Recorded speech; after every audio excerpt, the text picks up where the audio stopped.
Hello and welcome to Into Your Life podcast. I'm Lenka and I'm joined here by my wonderful co-host Natalie. Hi, we invite you to join our weekly conversations about finding more life in one's life. Well, what does it actually mean? We have discussions with guests about ways to live happier, healthier, and more fulfilling lives, both personally and professionally. That sounds great. Let's go. Hi there, and welcome to another episode.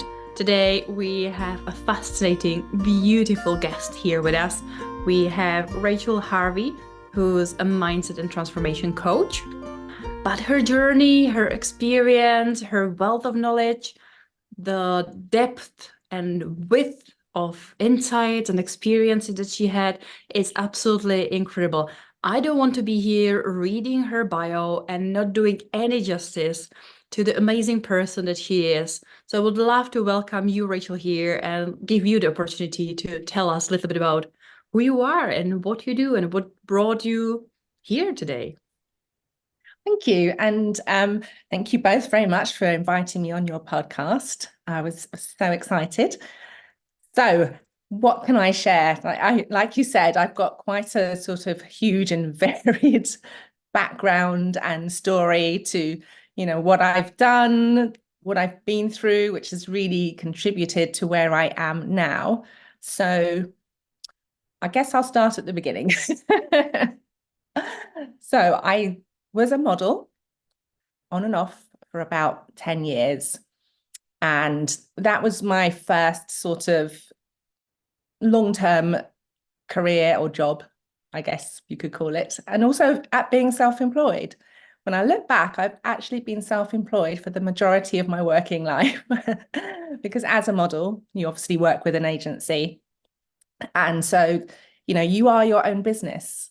And there's a lot of lessons to be learned from any kind of self-employed business that you can take forward, and those transferable skills. And I'd say one of the biggest skills that I took from modeling was resilience, because you get a hell of a lot of no's. I'd say a good 95% is no. And learning not to take that personally is a huge thing. And it's the same in business now. Like, you're not going to be the right fit for everyone you speak to, and they're not going to be the right fit for you either. So, finding that good fit on both sides it's a lesson that I've brought forwards back from my modeling days of, not taking it personally that, I didn't get the job for whatever reason.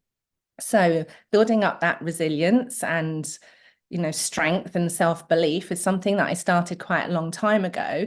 But, I still had huge fears of judgment and public speaking kind of fears, stage fright. I was literally the worst runway model you probably would ever come across in your life. My legs would visibly shake on the catwalk. So I didn't do a lot of runway modeling, but that sort of carried over into, I decided to go from modeling into acting. However, I had such terrible stage fright that I just could not bring myself to go to auditions. That was a very short-lived part of my career, but those kind of fears, they kind of carry forwards with you. And even into later years when I had my other businesses, going to networking and, those lovely events where they say, stand up and talk for 60 seconds. And I was like, oh my goodness, I've got to stand up in front of all these people, and that sort of stage fright and that fear of judgment, that kicked right back in again. And, these are all the beliefs that I've had to work on, to get me where I am today. And in between that, I had an education franchise. So I'm a qualified primary teacher, and I did that for a few years. But due to some bullying by the senior staff, I decided to leave and start my own business. And that was an education franchise, because I'd spent 5 or 6 years doing a couple of degrees, and I was like, well, I don't want to waste all of that time and that skill. What can I do? And so I started this education franchise. And again, there's a lot of transferable skills from building a business that I've taken to businesses that I've built since then. But also those same beliefs as well. It's when I first learned there was a name for how I was feeling, and that was imposter syndrome. And, I suffered with that quite a lot when I was running my education franchise. And, I had no idea that other people felt the same way. I had no idea there was a name for it. So it was when I was introduced to the book, The Secret by Rhonda Byrne. And that was a real eye-opener. And it led me to Bob Proctor, and I did one of his masterminds, which was incredible. And, it really opened up my mind to personal development and, having to believe in things before they're concrete, not the other way around. And, there's an awful lot to learn with laws of the universe and laws of attraction, and belief systems. So it really started me on my journey. And later on, I sold my franchise because I knew it wasn't where my passion lay. And I was still looking for my purpose. And I landed on Facebook ads. So I was looking for something that was more flexible in terms of location and being able to travel and work and just need a laptop. I was like, okay, it's the laptop lifestyle. So I can work from different places. And I was like, okay, this is exciting. I like this. And, it wasn't long before it just started to feel really heavy, like had really heavy energy and a lot of responsibility.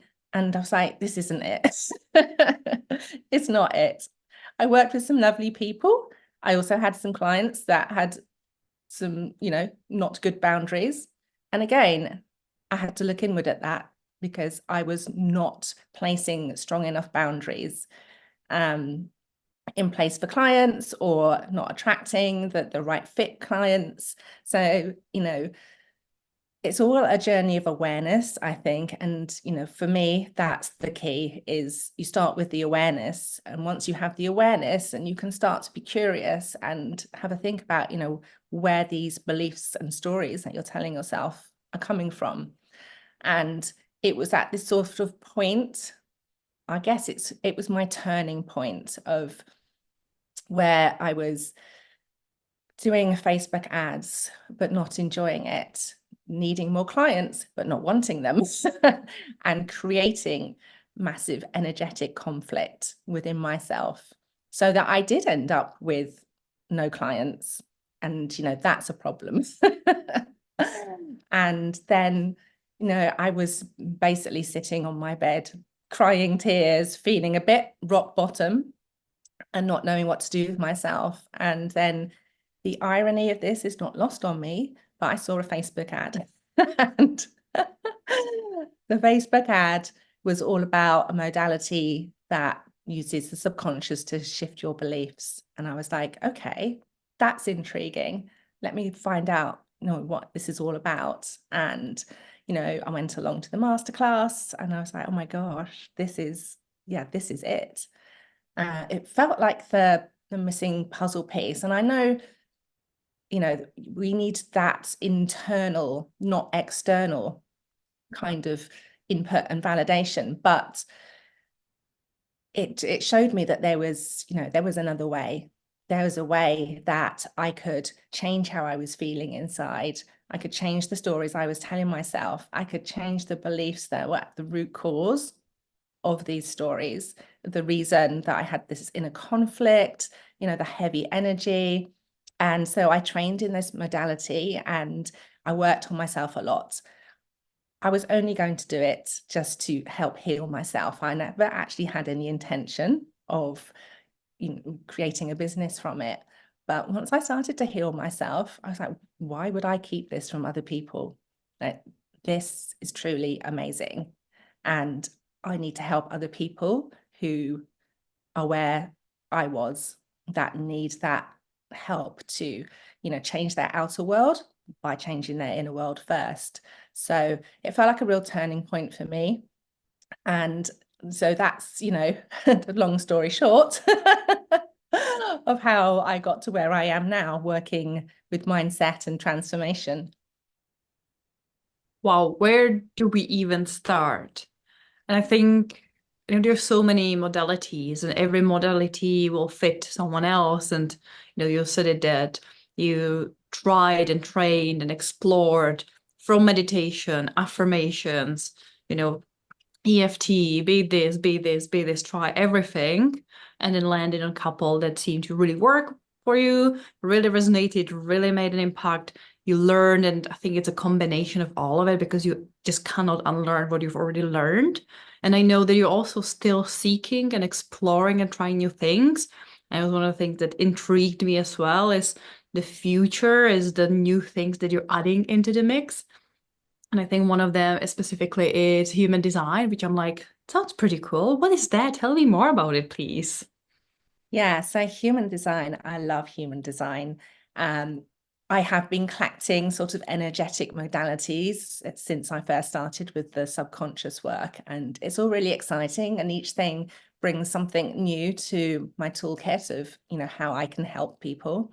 And human design is something that I absolutely love. So I am doing a certification at the moment for human design to help people with their business. So human design is the science of the aura. And it's like a blueprint of who you are.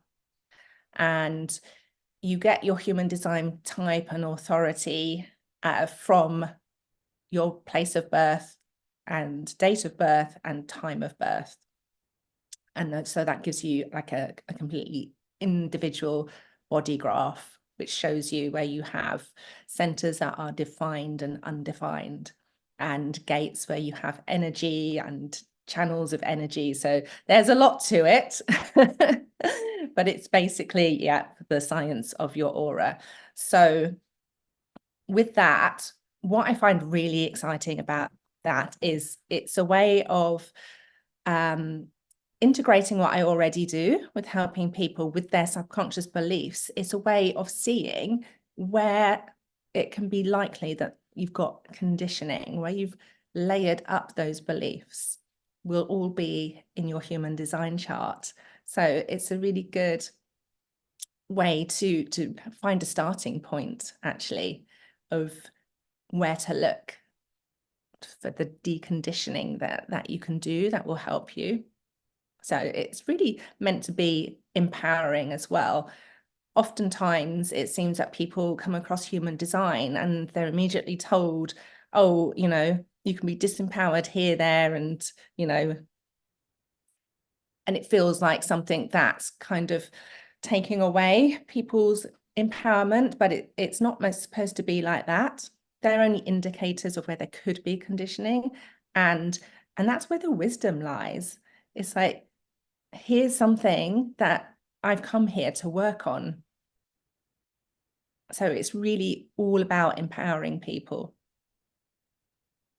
I think it's with any kind of a label, category, personality test, framework, that we can use it as a crutch. We can use it as, oh, poor me, I'm this person, I have these limitations. Or I can use it to educate myself, unlock, discover, empower. And I think when we talk about, understanding and changing our beliefs and tapping into our unconscious, it can be really hard to know where to start. The moment we realize, oh, maybe, beliefs and what we believe in and how we see ourselves in the world and how we're wired in the unconscious could be part of the problem. And usually it is a big part of the challenge that we have on our journeys. It can be quite hard to be like, well, what are my beliefs? What are the problematic beliefs? Where do they come from? How do I change them? I think having something like then human design and understanding yourself a little better can help you, guide you on getting those answers and figuring out the ways to then, progress forward. Yeah, absolutely. And, throughout my work that I have been doing on myself and with my clients with subconscious beliefs and the conditioning, many of our beliefs are actually societal beliefs that have been passed on to us. They're not even our own beliefs.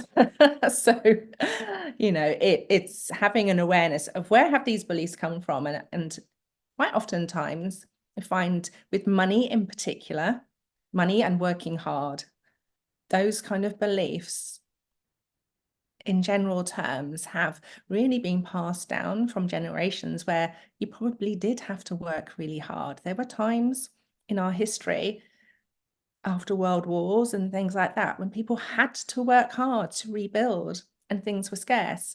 But all of that generational trauma gets carried through, and now's the time that we become the cycle breakers, because we're getting this awareness and this consciousness of these beliefs that are no longer true.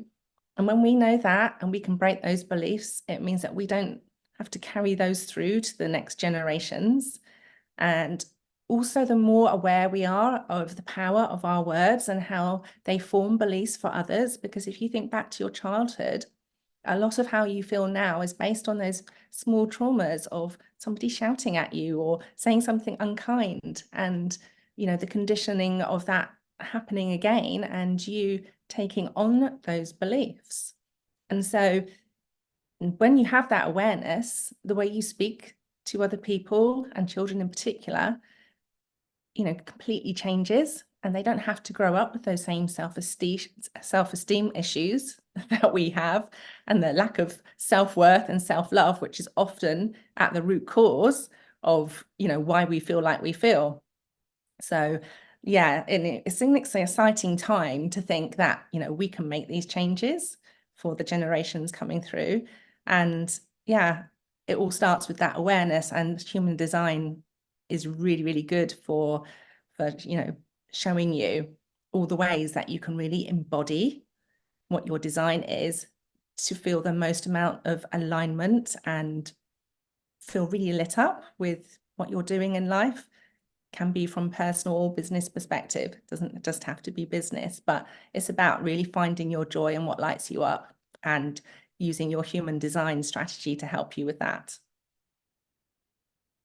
I love how you've brought in the limiting beliefs that we have, or those beliefs that we bring from generations. They carried over, and it's quite often these beliefs of should. I mean, one of the things that Lenka says a lot, and I've adopted from her, is the shoulding all over yourself. This, yes, but I should be this. Yes, but I should do this. Yes, but I should be in that place in my life, and I should be married, and I should have kids, and I should have that job, and I should be, now all these shoulds that we think that we should be doing can really limit us. And it's a way of almost discarding those shoulds, because who said that you should be married at 22, have kids at 25, have that go to that one job and stay there until you're 65, and then you should retire, and then you should, all these shoulds. But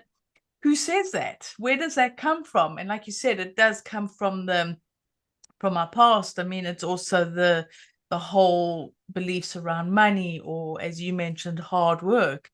Yes, in the 50s and 60s, and even a little bit into the 70s, there was that scarcity coming out of a massive world war.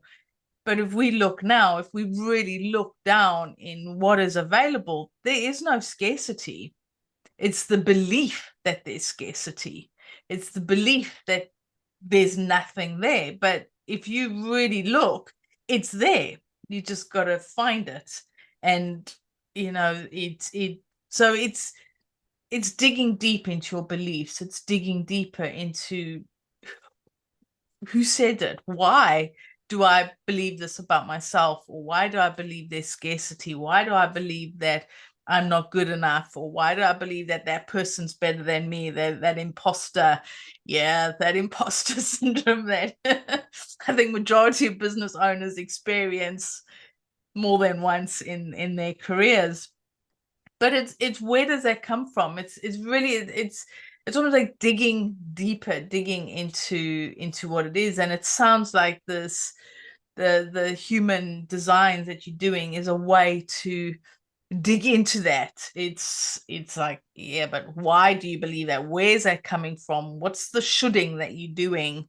And almost clearing the gunk off the, you know, the diamond in a way, you know, get rid of all the dirt.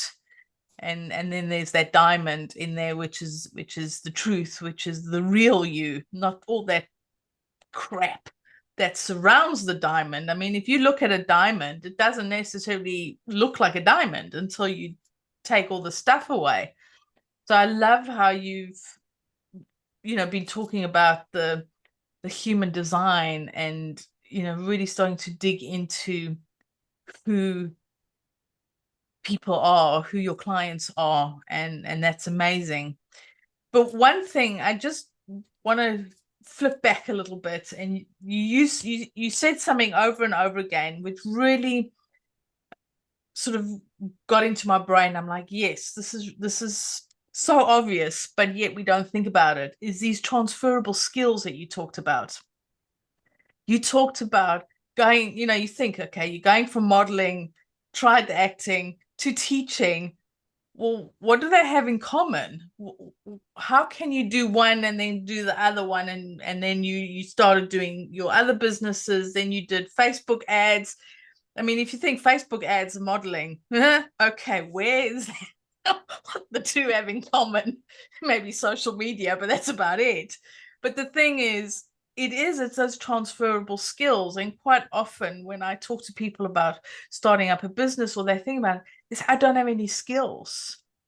But what skills can you transfer from school, from university, from studying, from your first job, from your second job, from your paper round even? You know, it is. And I loved how you talked about, you took your skills that you learned, resilience. I mean, that's a fantastic skill. You took that to your teaching, to your Facebook adding, to what you're doing now. And transferable skills is something that I think quite often gets forgotten. It's almost like, but I'm not qualified. You see the imposters coming out. I'm not qualified. I'm not good enough. I can't do it. Well, shift through all that. What skills have you got? Yeah, but I don't know anything. No, that's not true. You do know something. What do you know? What can you do? And that is, I think, something that's really powerful, is really looking at what skills have I picked up? Are they physical skills like typing, and IT skills like being able to do a Word document or whatever it is, to skills, as you said, dealing with no, dealing with rejection, you know, and having that resilience to keep going. So I thank you for just bringing out about these transferable skills, because I think they are such an important part that often gets forgotten while, you know, business owners are trying to grow. It's focused on, you know, building clients, but they forget about the transferable skills, as well as forgetting about themselves, their being, who they are. So I just wanted to say thank you for bringing that up and really sharing that, because I think your examples going from modeling to Facebook ads is not an obvious pathway with the skill sets in there, but it's there. It's there. So it is. So thank you. And now back to a question. I think I've done my rambling for today. Is you talked about the human designs and sort of the aura and little bits like that. Can you dig deeper into that? Let's assume that some of our listeners might not really understand what is an aura. What do you mean by human design? You know, when you start to think about human design, is that going into, you know, creating DNA and, you know, fiddling in, you know, in a science lab and creating? So they might be going down that road, and let's bring them back. Let's, you know, bring them back into, no, hang on a minute, it's not all like that. So can you really just explain for our listeners who might not necessarily understand what an aura is, or understand a bit more of this, because we do want to help people to learn different ways of that they can think or be. And the word aura can scare some people, and they're going, oh no, woo woo, that's woo woo, oh no, I'm not going down that road. But it doesn't have to be. So can you maybe just explain it for those who are beginning this journey, beginning a spiritual journey, beginning a personal development journey, and really just like, these words can scare them, but it's like they don't have to be scary. Does that question sort of make sense? Yeah, absolutely. So there's 5 different types in the human design. So you have manifestors, you have manifesting generators, projectors, and reflectors. You also have an authority, which is based around whether it's based around your centers and which are defined or undefined. So centers are a little bit like chakras, because that usually makes sense to more people. They've generally heard of chakras. So think of them like that. And when you have defined centers, you have a consistent energy from that center. When they're undefined, you don't necessarily have the consistent energy, and that's where you're more likely to have some conditioning or possibly disempowerment. But, you know, it doesn't mean that you definitely have.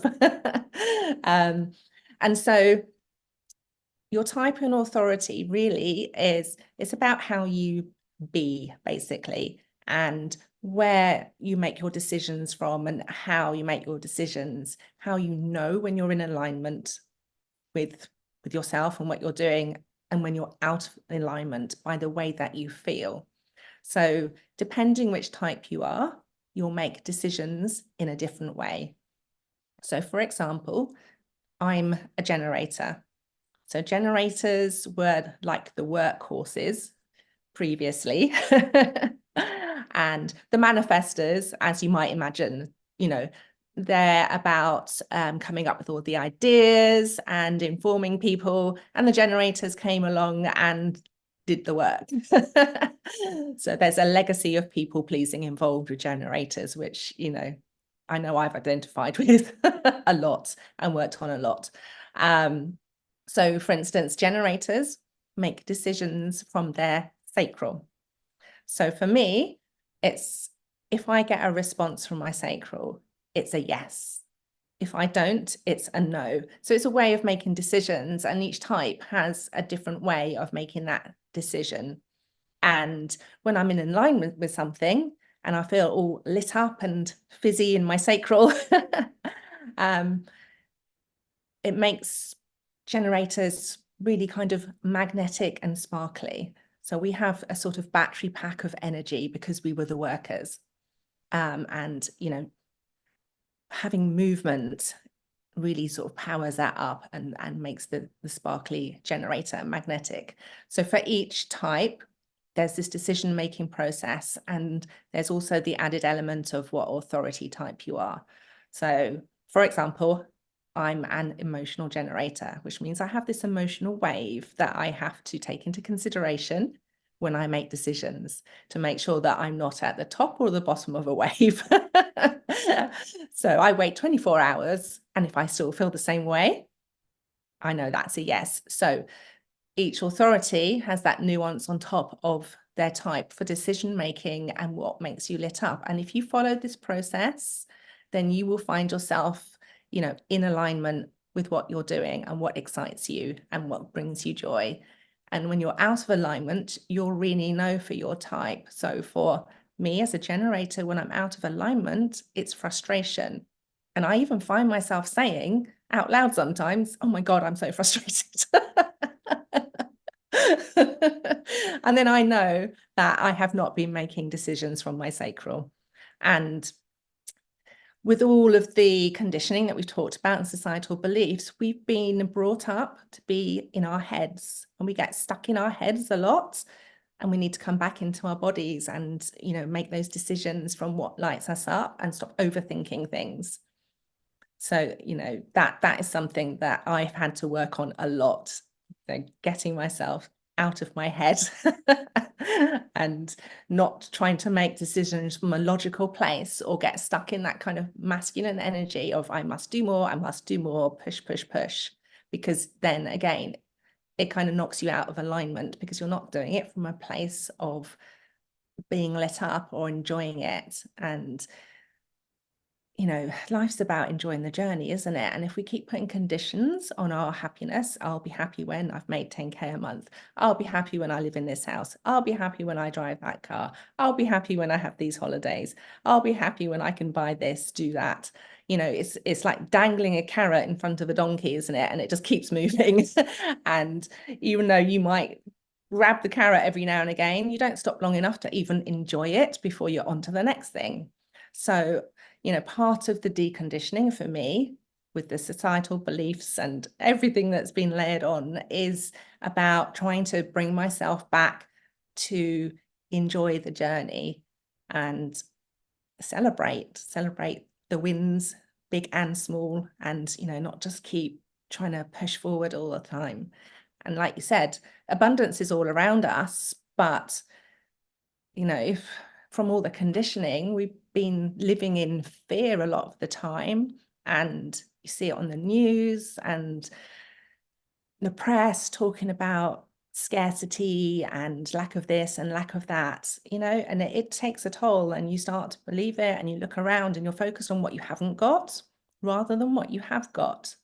And we have a negative lens of bias anyway.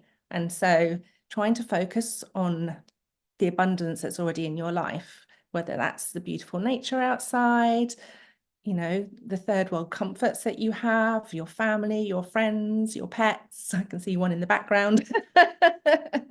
You know, we have a lot to be grateful for, to be thankful for, to try and see the abundance. And, you know, it's not always easy when you know, you are feeling like there's something that you don't have, to bring yourself to that place.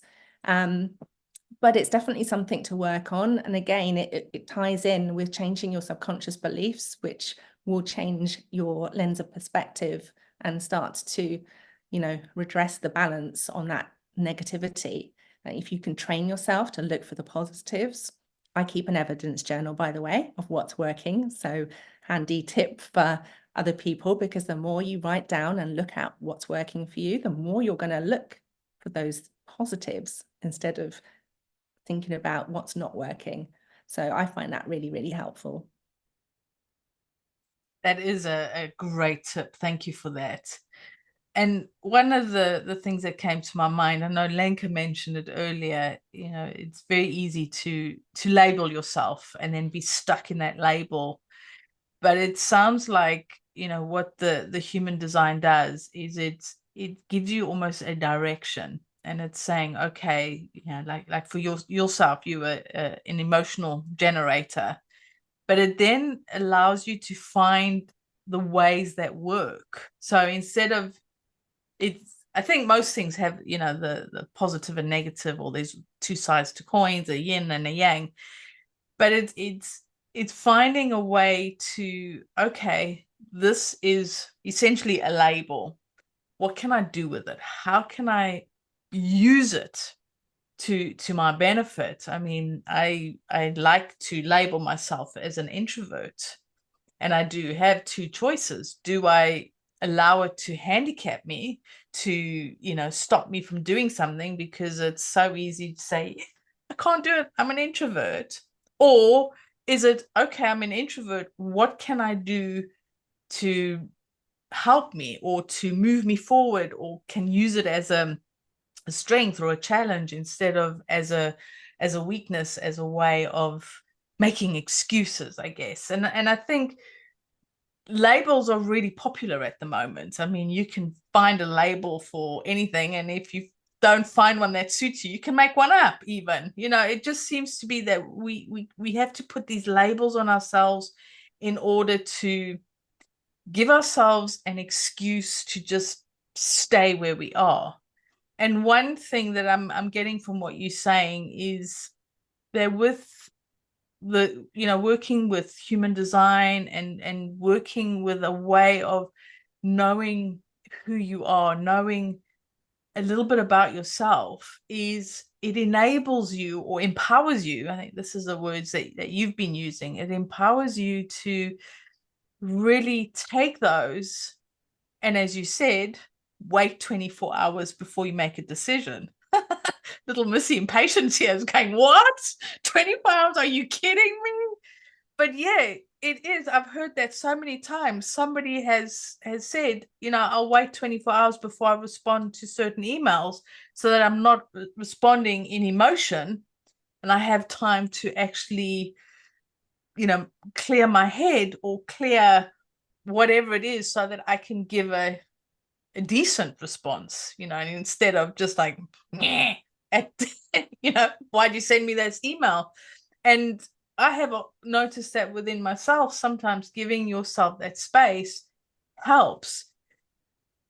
So it's labels can be good when you really look at them as a guidance for how to move forward, for how you can push yourself in a way. Because like you said, you need to have if you feel good in your sacrum, then you know that you're on a roll. If it doesn't feel good, then maybe you should step back. But you wouldn't have known that if you hadn't the label of the generator and the emotional generator. You wouldn't know, hang on a minute, actually step back. I need to wait 24 hours. Otherwise, this is going to be an emotional something or other, which can backfire profusely, can really cause a lot of upheaval, I guess. It's kind of a blueprint for who you are, and it's uncovering the pearl of truth that's underneath the conditioning. And when you have a human design chart reading, then it's all explained to you exactly what type you are, what your authority is, where you have these defined and undefined centers, what the wisdom and empowerment is from those centers, from your gates as well, from the channels. You have personality profile lines. All of it comes together to create this individual magic of you that you get to uncover all those parts and find how to make those decisions that get you into alignment. It's like finding your sovereignty, then finding your alignment, and showing you where you can alchemize the conditioning, the energy into something supportive and something it's just magical and magnetic. And then you take that and you amplify it, but you can apply it all to your business as well, so that you're working in a way that actually lights you up. Because along with all of this conditioning of just how we should be and what we should be doing in life, it's the same with business, isn't it? And we all have business coaching because it's needed, strategy is needed, but finding the right one for you, that's where things like human design come in. It's working with your energy, it's working with what makes you feel good, because other people's strategy, which may work beautifully for them, does not necessarily sit well with you. It doesn't necessarily suit your energy, your personality, how you feel about things. So it's really, really bringing that individual alignment and bringing the power back to you to say, actually, I don't want to do it this way because that doesn't feel good to me. And, really being able to kind of stand in your own power and empowerment and try things out, find out whether they work for you or not. Depending on your type, is to ask yourself that question and see what response you get. Other types will have a different way of responding, so that that you're in alignment and it's lighting you up, so you feel on fire. It's really just a lovely way of getting to know yourself and really appreciating where your strengths are, where the shadows are, where you can, like I say, find that wisdom. And I love that you're touching on a lot of the energy in there, that you know, we can always look at these things on the spectrum of, yes, you talk about strategies and very practical things and about getting a blueprint and understanding, which feels very tangible. It feels almost quite rational and not necessarily easy to explain, but quite logical. But then you also have this layer of energy and magic and trust and feeling. And it's interesting to see that there's more and more of this woo-woo kind of a fluffy, fuzzy, beautiful, magical thing entering the world of not only personal development, obviously spirituality and healing, but also business development and business growth and personal growth. And obviously, I experienced and I went on a workshop that you run about quantum healing, which for me was another eye-opening experience that, again, could be used for personal stuff, could be used for so many things. So could you talk a little bit about specifically, the energy and quantum healing, and how does that fit into the world, the way you see it and the way you approach it and how you help people? Yeah, so quantum healing, I also love. They're kind of all of the modalities I work with kind of work hand in hand. So in some way, they work on the subconscious and help with decision making and alignment. And it's a lot about releasing what's not serving you anymore. So with quantum energy healing, it's about having this really speedy, instantaneous effect of being able to go in and, depending where you lie on the side of woo, I guess, working with spirit guides and higher self. And, there's a lot of other entities that you can bring into healing, depending, how open you are to it. But it's really just a beautiful, really gentle way of, releasing things that may be blocking you. You can release physical pain as well. The same with the subconscious work. And you work on the symptoms and being able to release those. And, people have really quite instant results from this. It's quite amazing. And it's really lovely. It's lovely working with that energy. And it's the release, I think, that people really love about it. Not sure if I've answered your question there. It's the beauty of this, there's no right or wrong question. And that kind of one random question pop in my mind. It's like, we talk about energy, but I'd love to know, how do you define energy? Like, what energy actually means to you in your understanding and approach to the world? So I think, for me, energy is tied in with emotions as well and how you're feeling, because it's kind of, you can feel someone else's energy, right? It's not, for a lot of people, they don't know or have an awareness of this, but you're drawn to some people and maybe not so drawn to other people. Do you know what I mean? It might be that you really like someone, and there's this magnetic pull, and you're like, yeah, I'd like to be friends with them, or I'd like to work with them. And for other people, maybe not so much. After all, no, but not everybody's going to like us, and we don't like everyone else. And I think, a lot of that is this unconscious energy that people aren't always aware of.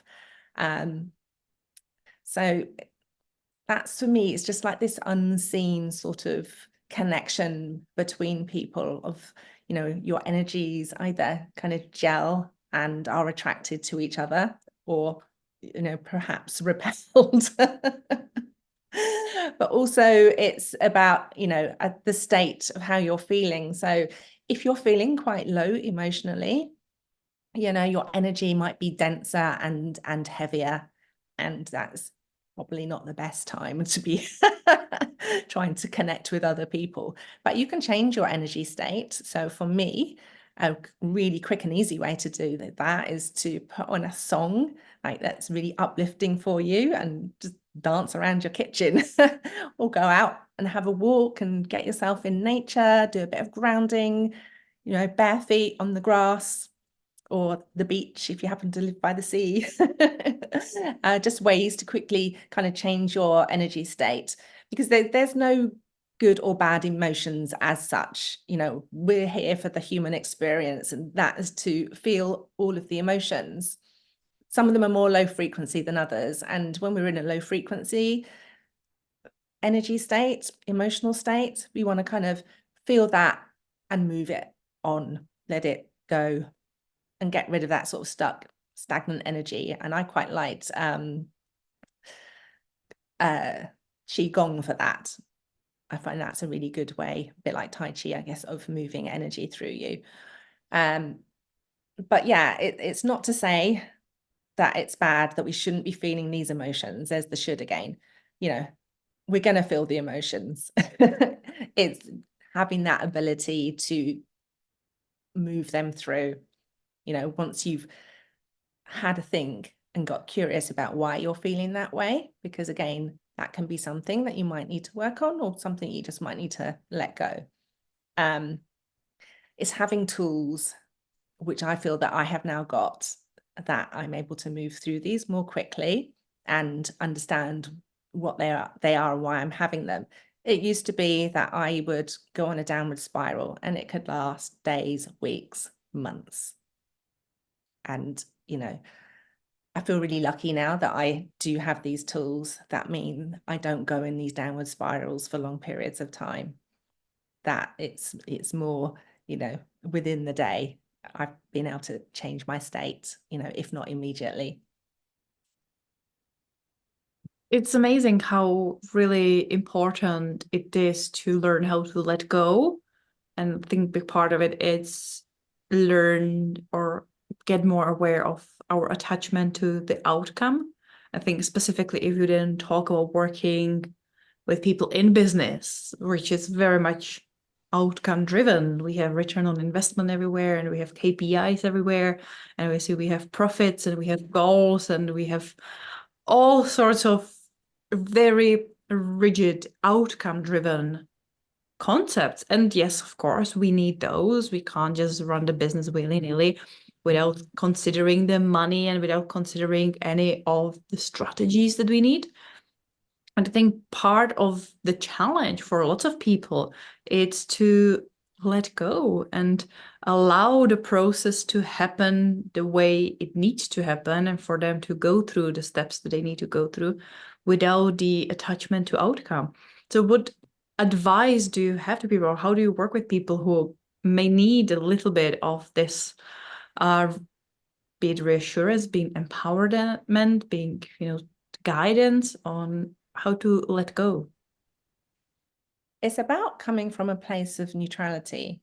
And when you let go of the outcome of things, it's a result of working on your subconscious beliefs. So when you take away the emotion, and, you know, our subconscious beliefs have trapped emotion. So when you're able to release them and feel neutral again, you find yourself just doing things naturally without thinking about it.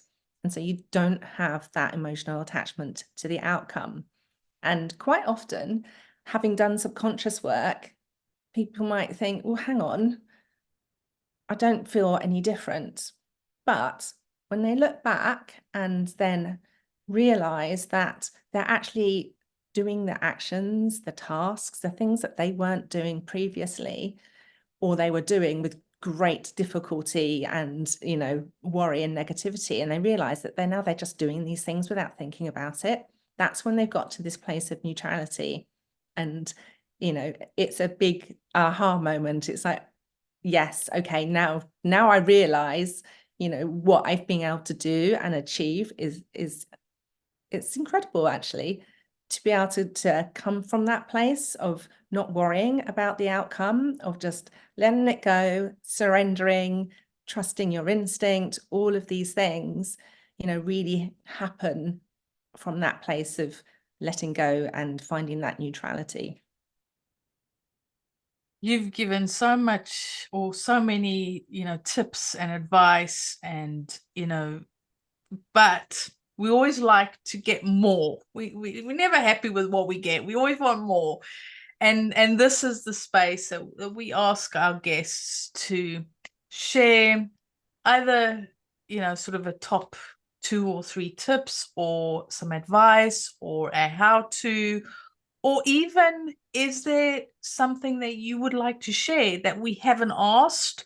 Or is there something that you really want to make sure that our audience get it? Now's the space. This is the space for you to just share what needs to be shared right now. You need to balance your feminine and your masculine. So for me, that works like the first things I do at the beginning of the day are more feminine based. They're my subconscious work, meditation, visualization, writing gratitudes, doing some exercise, you know, really setting myself up mentally for the day. And I have a list of things to choose from. I don't do everything every day because, you know, that could take a long time. And I balance that out with my masculine work. So that is, you know, your marketing, your sales work, you know, taking action. So it's having your masculine carrying out what your feminine has set up for the day.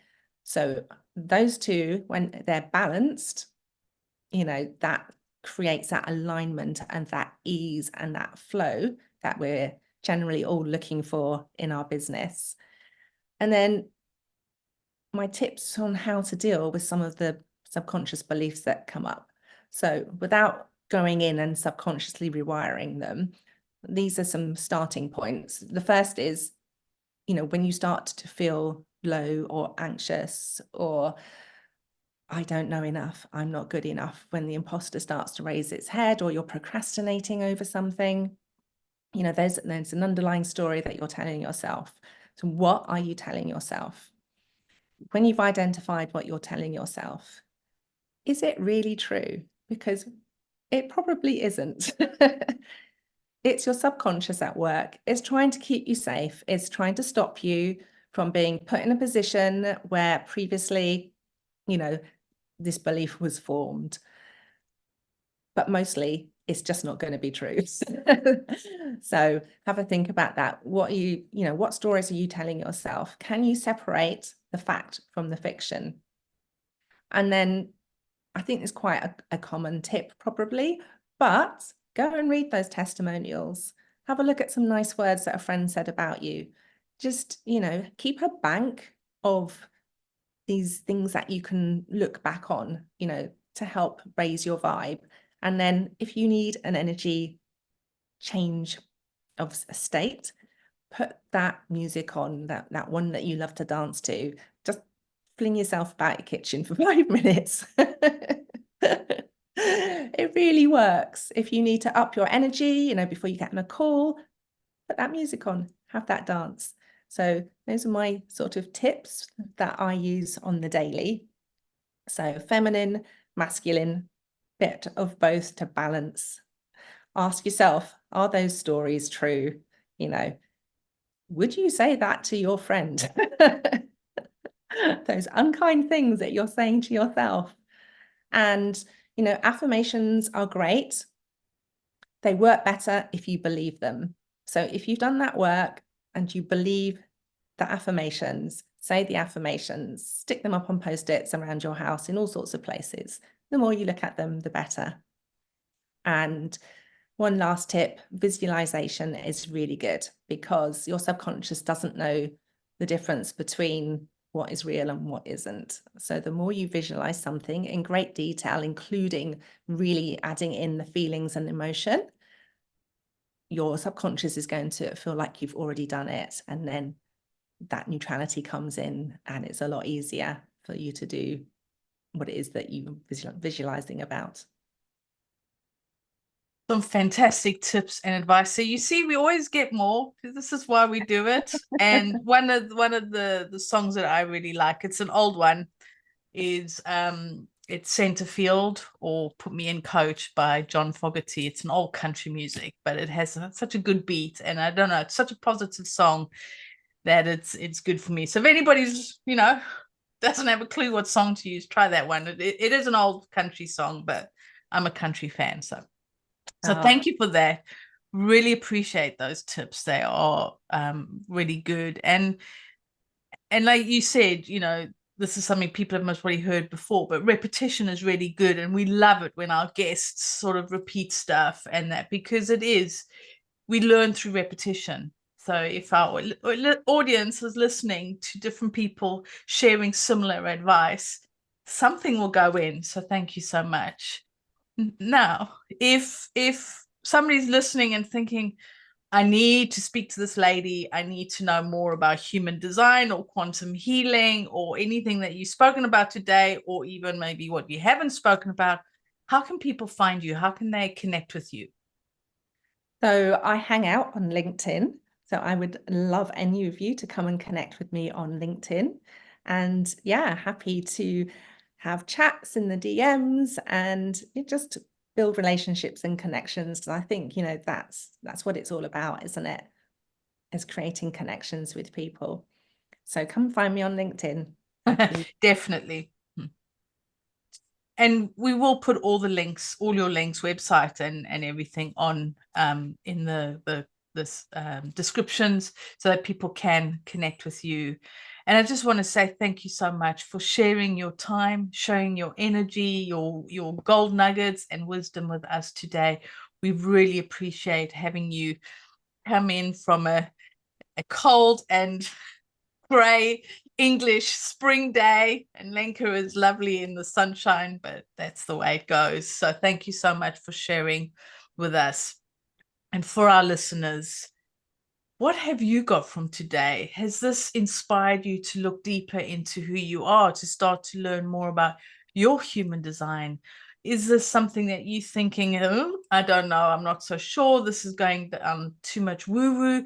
That's fine. It's not everything is for everyone, which is great, but I'm sure there's something in there that's in here that you can take. And if you've had any aha moments or something's really connected with you, let us know what you think. Share with us your experiences and what you are learning down the woo-woo path or the non-woo-woo path, whichever way that you're looking at it. We would love to hear from you. And if there is a topic you would like us to cover, or if there's somebody who you think would make a great guest, please do go onto our website and fill in the application and let us know, because we are always looking for guests who can help with more life in one's life. And until next time, we'll talk to you soon. Bye. If you enjoyed listening to our conversation, please share it with your friends and colleagues, and don't forget to subscribe. We would love it if you could give us a 5-star rating and write a short review.